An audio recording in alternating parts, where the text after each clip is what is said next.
നമസ്കാരം. യുവനടിയുടെ ഗുരുതര ആരോപണങ്ങൾ ഉയർന്നതിന് പിന്നാലെ രാഹുൽ മാങ്കൂട്ടത്തിൽ രാജിവെച്ചു. യൂത്ത് കോൺഗ്രസ് സംസ്ഥാന അധ്യക്ഷ പദവിയാണ് രാജിവെച്ചത്.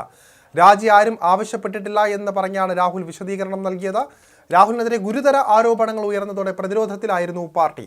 ഇതിന് പിന്നാലെയാണ് വി.ഡി. സതീശൻ രാഹുലിനെ കൈവിട്ട തരത്തിലുള്ള പ്രതികരണവുമായി രംഗത്ത് വന്നത്. ആരോപണത്തിന്റെ തുടക്കത്തിൽ രാഹുലിന്റെ പേര് പരാതിക്കാരി പറയാതിരുന്നത് പിടിവള്ളിയാക്കാൻ നേതൃത്വം ശ്രമിച്ചുവെങ്കിലും പിന്നീട് കൈവിട്ടു പോവുകയായിരുന്നു. ഹണി ഭാസ്കർ കൂടി രംഗത്ത് വരികയും ചെയ്തതോടെ രാഹുൽ പ്രതികരിക്കണമെന്ന അഭിപ്രായം പാർട്ടിക്കുള്ളിൽ നിന്ന് തന്നെ ഉയരുകയായിരുന്നു. യൂത്ത് കോൺഗ്രസ് സംസ്ഥാന കമ്മിറ്റിയുടെ വാട്സപ്പ് ഗ്രൂപ്പിലാണ് രാഹുലിനെതിരെ വിമർശനങ്ങൾ ഉയർന്നത്.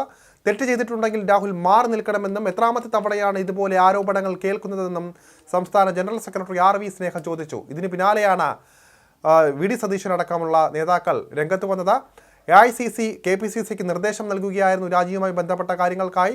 KPCC രാഹുലിനോട് വിശദീകരണം ചോദിച്ചുവോ എന്ന കാര്യത്തിൽ രാഹുൽ മാങ്കൂട്ടത്തിൽ വിശദീകരണം നൽകിയിട്ടില്ല. എങ്കിൽ പോലും ഇത്തരം സമ്മർദ്ദമാണ് രാഹുലിനെ രാജിയിലേക്ക് തള്ളിയിട്ടത് എന്നാണ് നിലവിലെ വിവരം. കടുത്ത ആരോപണങ്ങൾക്ക് പിന്നാലെ മാധ്യമങ്ങളെ നേരിൽ കണ്ടാണ് രാഹുൽ മാങ്കൂട്ടത്തിൽ രാജിയെക്കുറിച്ച് സൂചിപ്പിക്കുന്നത്.